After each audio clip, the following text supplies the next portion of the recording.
कहाँ गई होगी?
हेलो।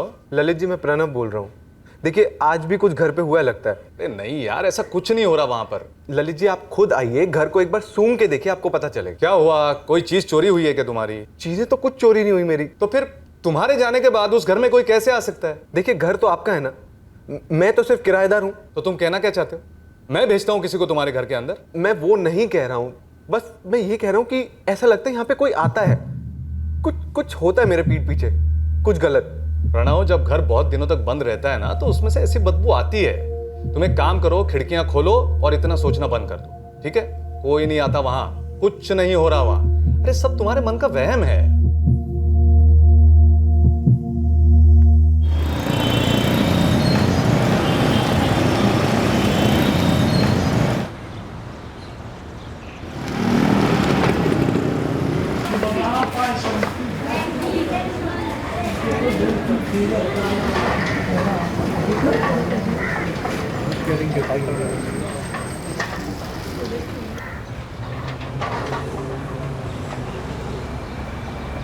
पापा बाय। बाय बेटा, संभाल के। हाँ,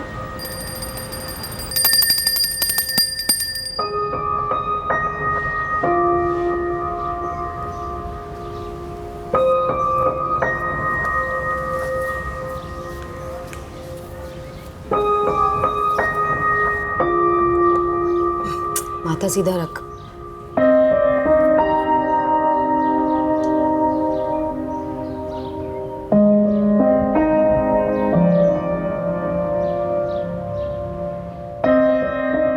आजा पहनो जल्दी से।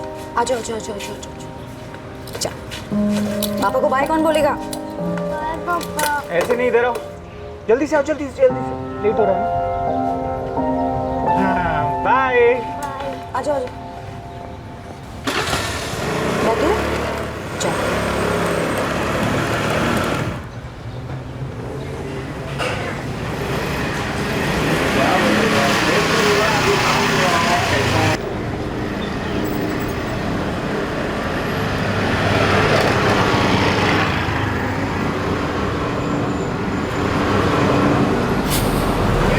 बेटा बेटा उतरो उतरो उतरो जल्दी जल्दी।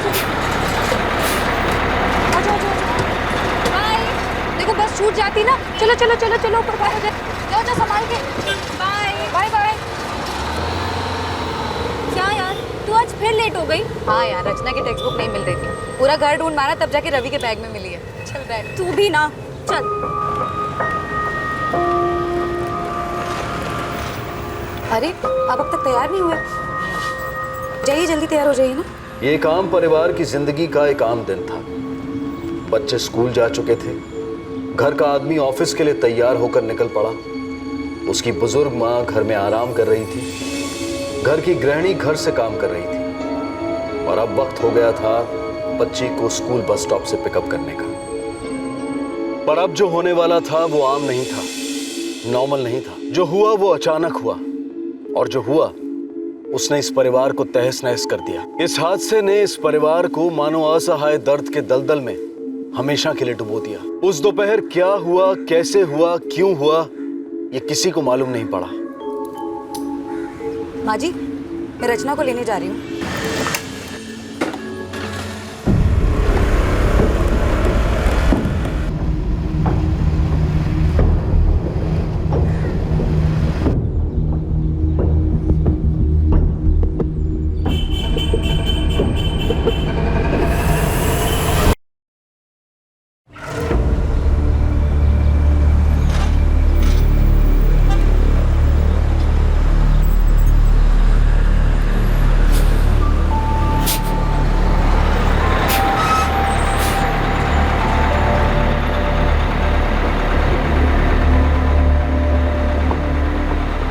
लता आंटी, मेरी मम्मी क्यों नहीं आई?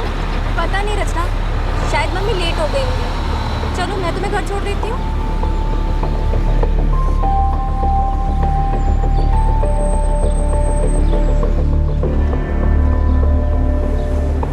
जाओ बेटा, दादी है घर पे, जाओ। दादी, मम्मी कहाँ है? मम्मी मुझे लेने क्यों नहीं आई? है? मम्मी लेने नहीं आई? फिर कहाँ गई? पता नहीं। लता, भावना से कुछ बात हुई तेरी? नहीं तो माँ जी, वो आई नहीं तो मुझे लगा लेट हो गई होगी, रास्ते में मिल जाएगी, इसलिए रचना को लेकर मैं आ गई। अच्छा माँ जी, मैं चलती हूँ। नमस्ते। नमस्ते। चलो बेटा, मुंह हाथ धो लो, मैं खाना परोसती हूँ। लेकिन आखिर मम्मी गई कहाँ? मम्मी आ जाएगी बेटा, अब चलो।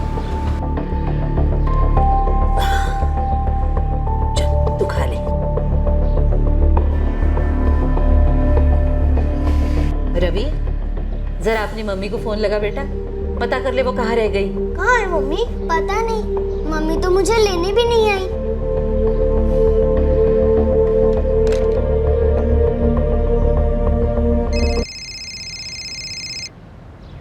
दादी, मम्मी की फोन की रिंग तो अंदर से आ रही है।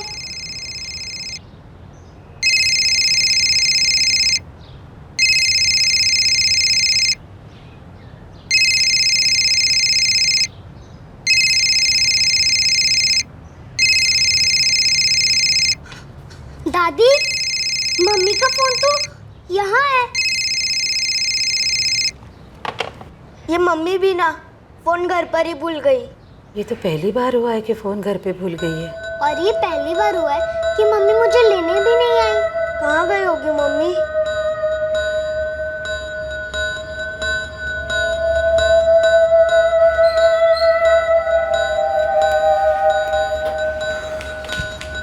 पापा, मम्मी कहाँ है? मुझे कैसे पता होगा बेटा, मैं तो बाहर से काम से आ रहा हूँ ना। चलो। आज मम्मा मुझे लेने भी नहीं आई। रोज की तरह कह के गई रचना को लेने जा रही हूँ। कहाँ गई होगी?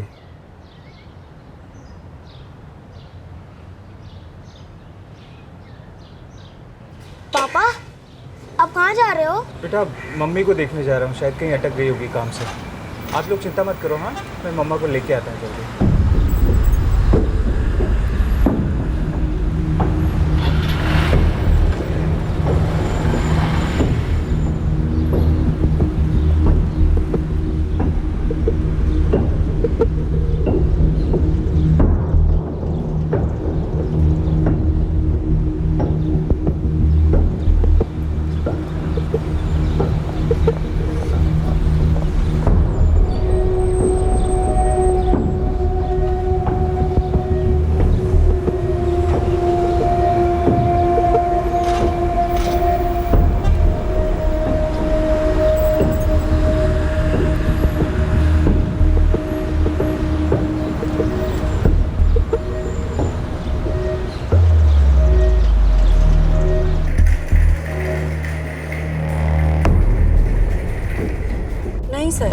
सुबह से कोई एक्सीडेंट का केस नहीं आया है।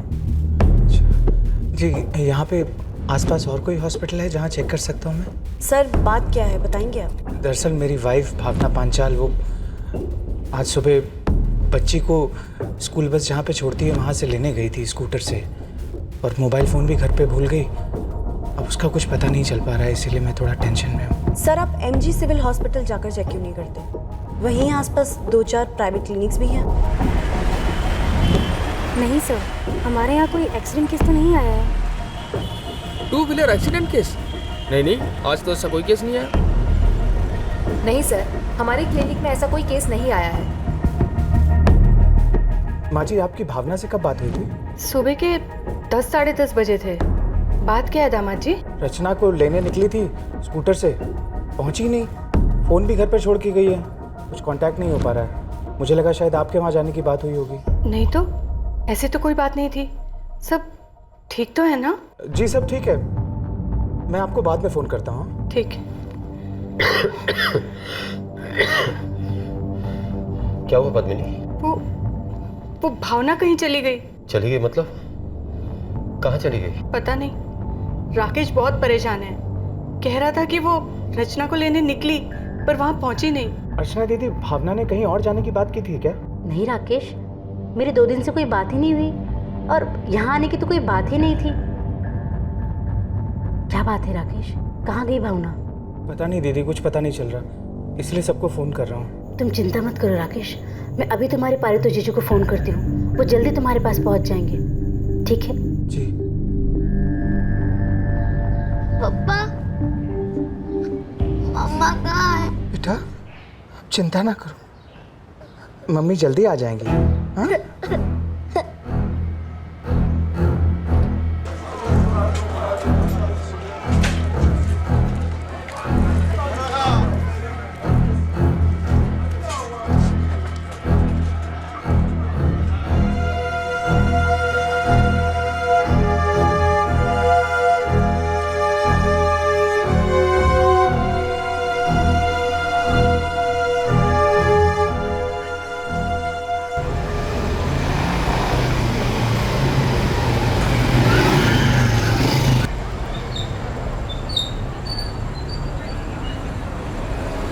क्या हुआ, नहीं आई? मैंने आसपास के सारे हॉस्पिटल में भी जाके चेक किया, कहीं कोई एक्सीडेंट का केस भी नहीं आया है। राकेश, भावना दोपहर से गायब है, कोई फ़ोन वोन भी नहीं है, ऊपर से रात हो चुकी है। मुझे लगता है कि हमें पुलिस कंप्लेंट कर देनी चाहिए। जोन 1 के DCP का आदेश है कि पूरे एरिया में अच्छे से नाकाबंदी लगाई जाए, जिसमें 2 व्हीलर और 4 व्हीलर बड़ी गाड़ियां और प्राइवेट कार को अच्छे से चेक किया जाए। सर, भावना की दाहिनी कलाई के थोड़ा ऊपर जय माता रानी गुदा हुआ था। ठीक है, हम शहर के सभी हॉस्पिटल्स में चेक करेंगे। वैसे किसी काम की वजह से इनका कहीं बाहर आना जाना होता था? नहीं सर, वो घर से एम्ब्रॉयडरी का काम करती थी। मैंने उसके सारे क्लाइंट्स को भी फ़ोन करके पूछा, किसी को नहीं मालूम। स्कूटर का नंबर बताएंगे? जी, MP XX 12-5K। हम अभी सर्च ऑपरेशन लॉन्च कर रहे हैं, जैसे कुछ पता चलेगा आपको फ़ोन करेंगे। जी सर।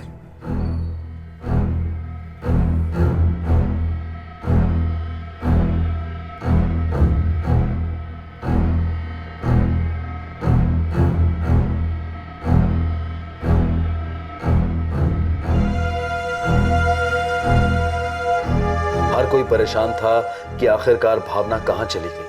देखते देखते बात फैली और सारे मोहल्ले में खलबली सी मच गई। हर बीतते लम्हे के साथ तनाव बढ़ता जा रहा था, लोग अस्वस्थ होते जा रहे थे। उनके बीच रहने वाली एक 2 बच्चों की मां देर रात तक घर नहीं लौटी थी। किसी को भनक तक नहीं थी कि वो कहां गायब हुई होगी। सर, पूरे शहर में और शहर के बाहर सारे हॉस्पिटल्स में चेक कर लिया, भावना पंचाल से मिलता जुलता कोई भी केस नहीं, न लाश न घायल। स्कूटर की और भावना की सारी डिटेल्स हर टोल नाके हर सिग्नल पे भेज दी गई, लेकिन अभी तक कुछ भी नहीं मिला। एक 30 साल की जवान औरत अपने घर से निकलती है बस स्टॉप से अपनी बच्ची को लेने के लिए, और फिर रात भर घर नहीं लौटती। सर, अगर भावना ने कहीं और जाना होता तो घर पे बता के जाती। जहान, इस वक्त हमारे सामने 360 पॉसिबिलिटीज है, पूरा सर्कल। हमें हर एंगल, हर डिग्री को अच्छी तरह से टटोलना होगा। मामला बहुत सीरियस है। जी, सारे दोस्त, सारे रिश्तेदारों से पूछ लिया, किसी को कुछ नहीं मालूम। मायका कहाँ है उनका?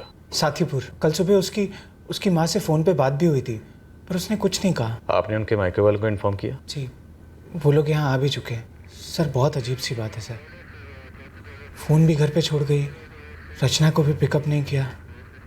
ऐसा पहले कभी नहीं हुआ सर। राकेश जी, हम आपकी पत्नी को ढूंढने की पूरी कोशिश कर रहे हैं, और जब तक हम उन्हें ढूंढ नहीं लेते हम चैन से नहीं बैठेंगे। लेकिन उससे पहले एक सवाल है जो मैं आपसे पूछना चाहता हूँ। जी पूछिए। कहीं ऐसा तो नहीं कि आपकी पत्नी भावना पांचाल ये चाहती हैं कि कोई उन्हें ढूंढ ही ना पाए? ये क्या पूछ रहे हैं आप सर? मेरा मतलब है कि आप दोनों के दरमियान क्या कोई ऐसी बात है या थी जिसकी वजह से आपकी पत्नी खुद अपनी मर्जी से घर छोड़कर कहीं चली गई हो? नहीं सर, ऐसा कुछ नहीं है, बिल्कुल नहीं है। उसके परिवार का हर सदस्य एक डर और भयानक ख्यालों की गिरफ्त में कसता जा रहा था। पुलिस सारे शहर का चप्पा चप्पा छान रही थी, पर भावना का कोई अता पता नहीं था, कोई खबर नहीं थी। पूरे 24 घंटे बीत चुके थे, लेकिन भावना की कोई खबर नहीं मिली। खबर तीसरे दिन आई, और एक नहीं बल्कि कई सारी खबरें आईं, एक के बाद एक शॉक्स। भावना के साथ क्या हुआ था ये अब भी रहस्य की धुंध में घिरा हुआ था, लेकिन ये हादसा, ये भयंकर घटना भावना से जुड़े सभी लोगों को एक लंबे अरसे तक झकझोर कर रखने वाली थी।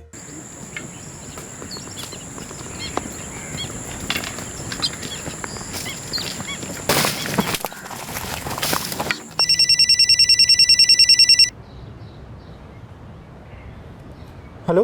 हेलो, राकेश पांचाल? जी राकेश बोल रहा हूँ। आपकी पत्नी भावना पांचाल 2 दिन से मिसिंग है। जी, आप कौन? जयसिंह नगर से PSI रमेश अधिकारी। जयसिंह नगर? जी हाँ। राकेश, आपको तुरंत यहाँ आना होगा। जी, कुछ पता चला क्या भावना के बारे में? एक बुरी तरह जली हुई लाश मिली राकेश। क्या? डिटेल्स आपकी पत्नी से मैच करते हैं। आपको शिनाख्त के लिए तुरंत यहाँ आना होगा। क्या हुआ राकेश? किसका फोन था? जयसिंह नगर में क्या हुआ है?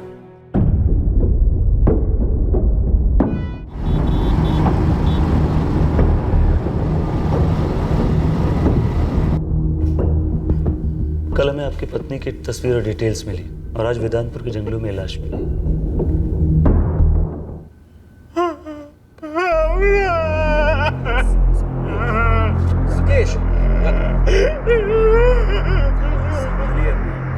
हमें कुछ फॉर्मेलिटीज पूरी करनी होगी। इसके बाद ये केस नगरकोट क्राइम ब्रांच के हवाले किया जाएगा, आपके पालनगंज में। नहीं राकेश, हम लोग यहाँ जयसिंह नगर में पोस्टमार्टम रूम के बाहर बैठे। जयसिंह नगर गई क्यों थी भावना? हमें भी अभी पूरी तरह से मालूम नहीं, बस अभी लाश देखी पूरी तरह से जली हुई। तुम बाकी सब लोगों को संभाल कर सब कुछ बता देना। हमें यहाँ पे कुछ हॉस्पिटल में फॉर्मेलिटीज पूरी करनी है बस।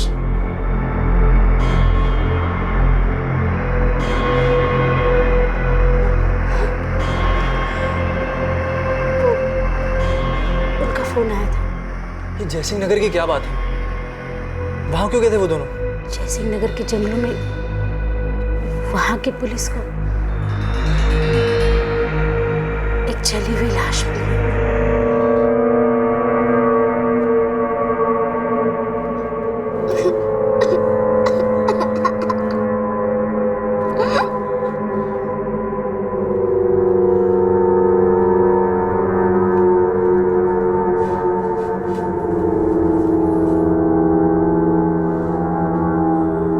क्यों आई थी वो? किसने किया होगा जीजा जी? राकेश, अब इन सारे सवालों का जवाब पुलिस देगी। तुम हिम्मत ना हारो यार।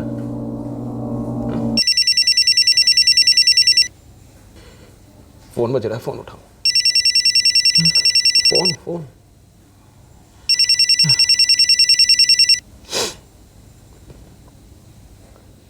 हेलो। हाँ जी, राकेश पांचाल बात कर रहे हैं? जी। भावना पांचाल आपकी वाइफ है? जी। आप? मैं पालनगंज से सब इंस्पेक्टर तरुण सिंह बात कर रहा हूँ, हाथी चौक पुलिस स्टेशन। हमें एक कटी हुई लाश मिली है, हमें शक है कि वो आपकी मिसेस की है। हाँ क्या?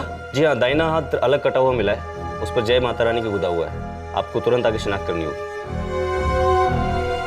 क्या हुआ? जीजा जी, पालनगंज से फोन था, हाथी चौक पुलिस चौकी से। क्या कह रहे थे वो? वो कह रहे थे कि उन्हें भावना की लाश मिली है और हाथ कटा हुआ है जिस पे जय माता रानी गुदा हुआ है।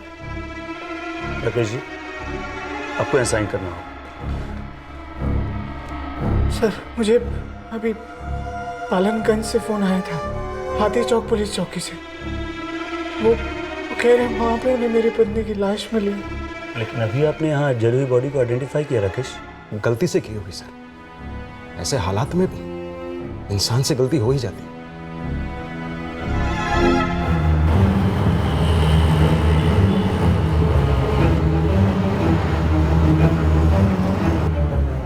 सर, एक अजीब सी उलझन है। क्या हुआ? सर, हाथी चौक पुलिस स्टेशन को एक कचरे वाले ने टिप दिया कि भावना पंचाल का दाहिना टैटू वाला वो पहले मिला और बाद में बाकी के बॉडी पार्ट्स। तो इसमें उलझन वाली क्या बात है? सर, भावना का पति राकेश भी इस वक्त जयसिंह नगर सिविल हॉस्पिटल में है। वहाँ की पुलिस को भी एक जली हुई लाश मिली और राकेश ने लाश की आइडेंटिफिकेशन भी की। जैसे ही वो पेपर साइन करने वाला था, हाथी चौक से फोन आ गया। एक औरत 2 दिन से गुमशुदा थी और अब एक नहीं बल्कि 2 लाशें पाई गई थी, जिनमें से एक उसकी हो सकती थी। एक बुरी तरह जली हुई थी और एक टुकड़ों में बटी हुई थी। जली हुई लाश पीड़ित भावना के शहर से दूर जंगल में पाई गई थी। इसे भावना की ही लाश माना गया जब तक दूसरी लाश उसी शहर में मिली जहां भावना रहती थी। अब इनमें से कौन सी लाश भावना की थी और आखिरकार ये कैसा जुर्म था?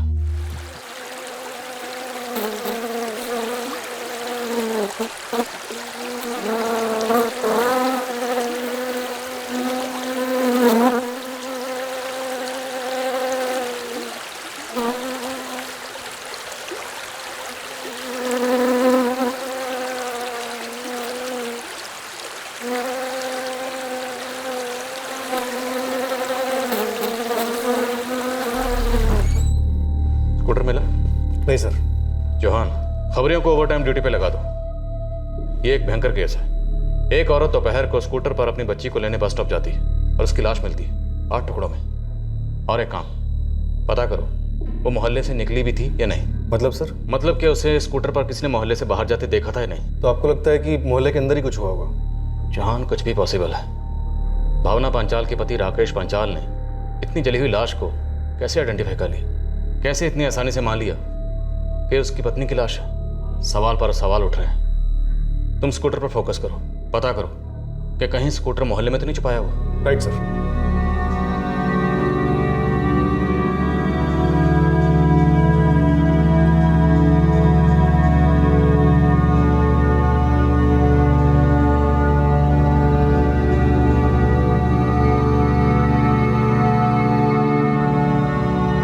भावना के खौफनाक कत्ल की खबर मोहल्ले में आग की तरह फैल गई। लोग पांचाल परिवार के घर के बाहर पहुंचने लगे। पहले बोल रहे थे जयसिंह नगर में जली हुई मिली थी, अभी कह रहे हैं कि यहीं पर कटी हुई मिली। हैराम, ये भावना गई कहाँ थी? लोग तो यही कह रहे हैं कि स्कूल के बस स्टॉप पे गई थी अपनी बच्ची को लेने के लिए और अपनी स्कूटी पे गई थी। मुझे तो कभी नजर नहीं आई उस दिन से। वैसे तो रोज हमारे घर के सामने से निकलती थी, पता नहीं क्या हुआ। शांति काकी, शांति काकी, क्या हुआ लता? वो अपनी भावना पंचाल है ना, उसका मर्डर हो गया है। मर्डर हो गया? हाँ, टुकड़े टुकड़े कर दिए किसी ने। हे भगवान।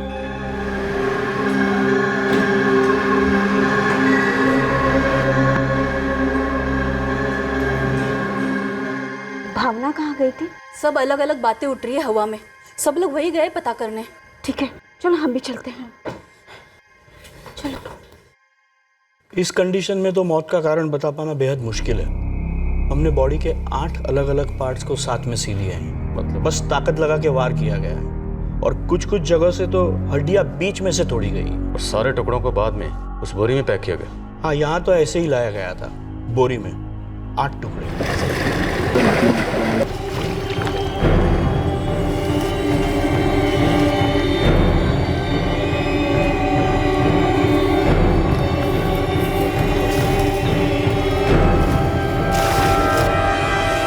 मेरी टीम पूरे नाले को छांट रही है, शायद मर्डर वेपन मिल जाए। कोई प्रोग्रेस?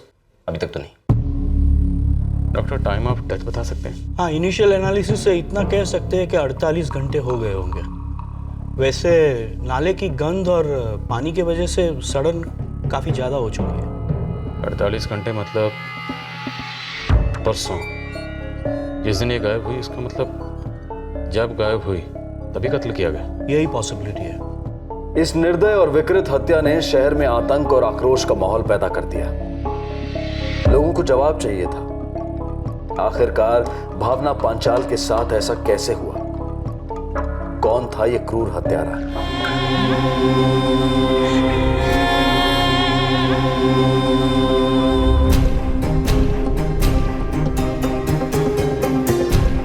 मोहल्ले के रहवासी आग बबूला हो चुके थे।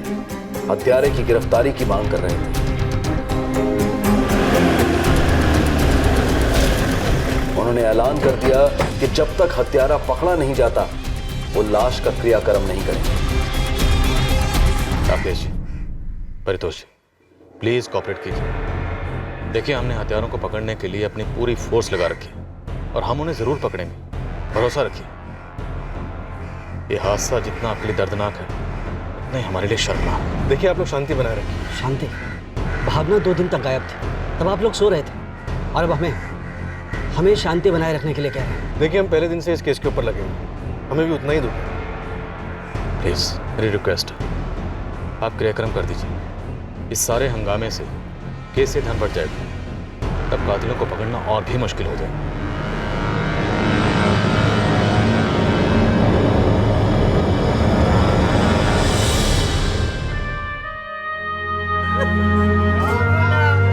आखिरकार भावना पांचाल का अंतिम संस्कार कर दिया गया। क्राइम ब्रांच की शांति बनाए रखने की अपील को सहयोग नगर के रहवासियों ने मान तो लिया, लेकिन उन सब के मन में इस हत्या को लेकर कई सवाल उठ रहे थे। आखिर भावना कहां गई थी? वो अपना फोन घर पर छोड़कर क्यों गई थी? क्या वो खुद किसी से मिलने गई थी? क्राइम ब्रांच की टीम को कोई सस्पेक्ट, कोई लीड नहीं मिल रही थी। प्रेशर बढ़ता जा रहा था और आखिरकार इस तनाव भरे माहौल में एक खबर आई, सहयोग नगर से नहीं बल्कि शहर के दूसरे इलाके से।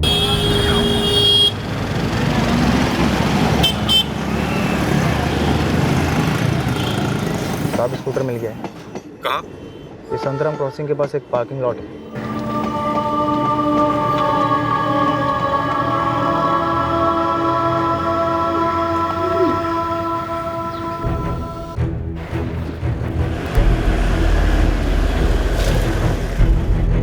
साहब, वो रहा वो स्कूटर।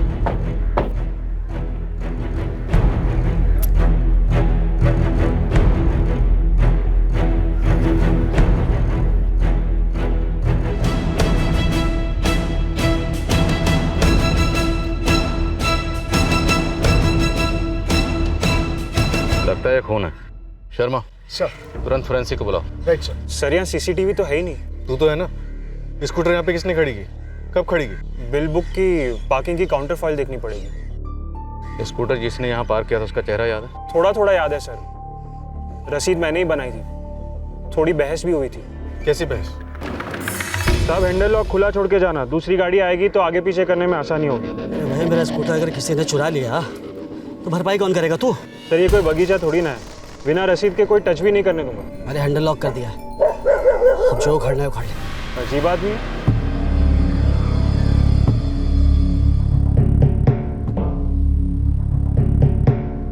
ये रही सर। 9 जुलाई शाम 5:30 बजे। जी साहब।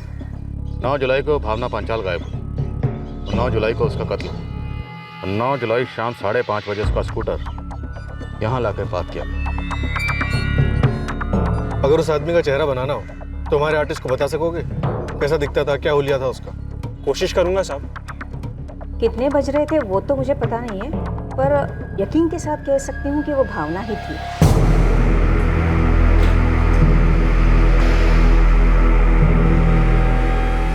तो वो अकेली थी? हाँ, अकेली ही थी और पीछे भी कोई नहीं बैठा था। यह है सहयोग नगर। यहाँ पे भावना पांचाल का घर है। तो यहाँ से फिर ये हाथी चौक का वो नाला है जहाँ पर हमें भावना पांचाल की लाश मिलती है, और वो भी 8 टुकड़ों। उसके बाद यहाँ पर वो संतराम क्रॉसिंग, जहाँ पर भावना पांचाल का स्कूटर पार्क किया गया। जाहिर सी बात, स्कूटर हत्यारे ने पार्क किया होगा, और वो भी तकरीबन शाम के 5:30 बजे। सिर्फ सहयोग नगर, जहाँ भावना पांचाल का घर है, वहाँ से हाथी चौक का नाला तकरीबन 20 मिनट की दूरी पर बाय स्कूटर। सर, इस हाथी चौक नाले से संतराम क्रॉसिंग के पार्किंग लॉट तक बाई स्कूटर कुछ 25 मिनट से आधा घंटा लगता है। उस औरत के मुताबिक शांति, राइट? यस सर, शांति। शांति के मुताबिक उसने भावना पांचाल को स्कूटर पर अकेले जाते देखा, उसके साथ और कोई नहीं था। यस सर, उसने कहा कि पीछे स्कूटर पे और कोई नहीं बैठा था। और भावना अपना मोबाइल फोन घर पर छोड़ के गई, साथ नहीं लेके गई। जो सर उसके पति के हिसाब से पहले कभी नहीं हुआ। मैं ये नहीं समझ पा रहा हूँ कि वो फोन घर पे छोड़ के क्यों गई थी। इससे पहले कभी ऐसा हुआ नहीं था। कभी ऐसा हुआ तो नहीं था, पर हो सकता है कि रचना को लेने 10 मिनट दूरी गई थी, तो शायद इसलिए फोन न ले गई। बिना सेल फोन के? नहीं तो उसका फोन हमेशा उसके हाथ में ही होता था, और वैसे भी आजकल बिना फोन के घर से बाहर निकलता ही कौन है? तो फिर भावना पांचाल उस दिन अपना फोन साथ में क्यों नहीं लेकर गई? वो जानबूझकर अपना फोन घर छोड़ गई या फिर भूल गई? जबकि आज के दौर में मोबाइल फोन इंसान का साया बन चुका है। कोई भी शख्स कहाँ जाता है, कितने बजे जाता है, उसके फोन से उसकी पूरी इंफॉर्मेशन मिल सकती है। सर शायद आपको जैसे पहले लग रहा था वैसा ही कुछ हुआ। शायद ये भावना मोहल्ले से बाहर ही ना गई हो। सर वो घर से तो निकली थी, ये तो पक्का है। उसकी सास ने कहा कि वो घर से निकली थी, और सर उस मोहल्ले की शांति ने, उसने भी देखा था उसको। और सर अगर मान लेते हैं कि उसकी सास झूठ बोल रही है, पर वो शांति, सर वो क्यों झूठ बोलेगी? तो ये पक्का मान के चलते हैं कि भावना पांचाल घर से निकली थी। अगर वो घर से निकली थी तो फिर बस स्टॉप क्यों नहीं पहुंची? कोई माँ अपनी बच्ची को लेने के लिए घर से बाहर निकलती है तो उसको लेने की वजह कहीं और क्यों जाएगी? सर हो सकता है उसे रोक दिया गया हो कहीं बीच रास्ते में। लेकिन फिर भावना पांचाल का स्कूटर संतराम क्रॉसिंग तक कैसे पहुंची यहाँ, और उसकी लाश वो भी 8 टुकड़ों में कटी हुई हाथी चौक नाले तक कैसे पहुंची? कहीं ऐसा तो नहीं कि भावना पांचाल का कत्ल मोहल्ले में या उसके आसपास कहीं किया गया?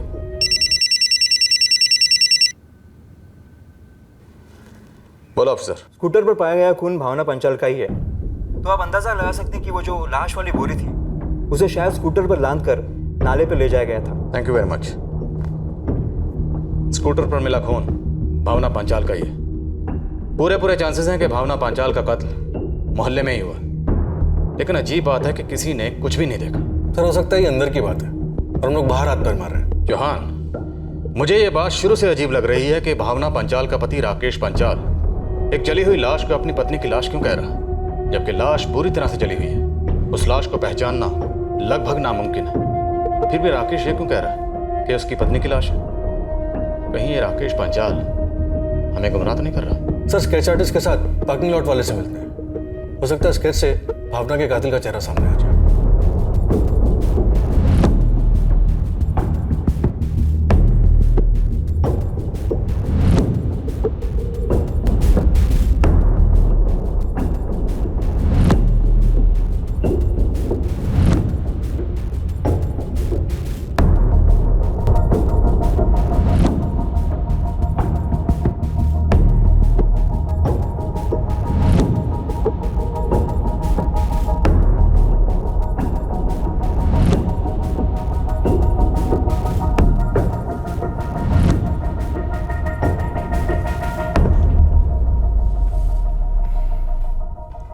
स्केच क्लियर नहीं है। पार्किंग लॉट मैनेजर ठीक से डिस्क्राइब नहीं कर पाया। सर दिन में दर्जनों चेहरे देखता हूँ, किसी से तू मैं हो भी गई तब भी एकदम क्लियर कैसे बता सकता हूँ सर? बार बार देखा होता तो बात अलग थी, ये तो एक ही बार आया था। सर आप लोग मुझे ऐसे क्या देख रहे हैं? मैं उससे कोई मिला विला नहीं हूं सर, मैं यहीं का रहने वाला हूं, कहीं भागा नहीं जा रहा। केस काफी शोर मचा रहा है इंस्पेक्टर, जो लगे हेडक्वार्टर से ले लो। अब तक कितने सस्पेक्ट्स हुए हैं? सर अभी तक कोई नहीं है। सच कहूं तो अभी हम शुरू ही कर रहे हैं, अभी सारे एंगल टटोले नहीं है। डबल अप कर दो ऑफिसर, जल्द से जल्द। मुझे मिनिमम टाइम में इस केस का कातिल लॉक अपना चाहिए। यस सर, हम भी यही चाहते हैं और ऐसा ही होगा।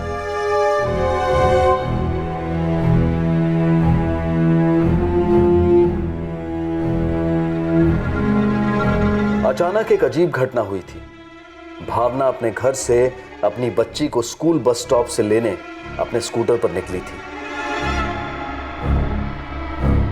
लेकिन वो स्कूल बस स्टॉप पर पहुंची ही नहीं जहां उसकी बेटी की बस आती थी। और अजीब बात यह भी थी कि किसी को कोई आइडिया नहीं था कि वो बीच रास्ते में कहां चली गई और उसका इतना डरावना मर्डर कैसे हुआ और क्यों।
एक विचित्र केस था ये, जहां पहले एक औरत गायब होती है, मिसिंग कंप्लेंट दर्ज होती है जो मर्डर केस बन जाता है, और इस सब के बाद भी पुलिस के पास कोई सस्पेक्ट नहीं है, कोई मोटिव नहीं। क्या सब कुछ अचानक हो गया?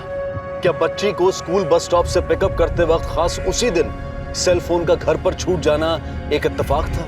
पोस्टमार्टम रिपोर्ट के हिसाब से भावना का कत्ल उसी दोपहर को हुआ था जिस दोपहर को वो घर से निकली थी। सेक्सुअल असॉल्ट के कोई निशान नहीं थे, लेकिन हाथों पर स्ट्रगल के निशान जरूर थे। भावना इस खौफनाक मौत के मुंह में कैसे गिर पड़ी, या उसे वहां धकेला गया था?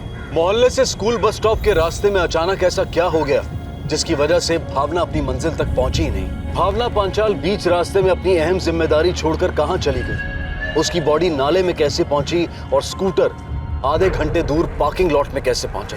दूसरी तरफ उसी शहर का एक किराएदार चिंतित था। उसे लग रहा था कि उसके घर में उसकी पीठ पीछे कुछ चल रहा था। क्या इस बात का भावना पांचाल के कत्ल से कोई कनेक्शन था? इन सारे सवालों के जवाब हमें पुलिस के साथ साथ मिलेंगे कल रात सीआईडी के एपिसोड के बाद। अब मैं अनूप सोनी आपसे विदा लेता हूं, फिर मुलाकात होगी।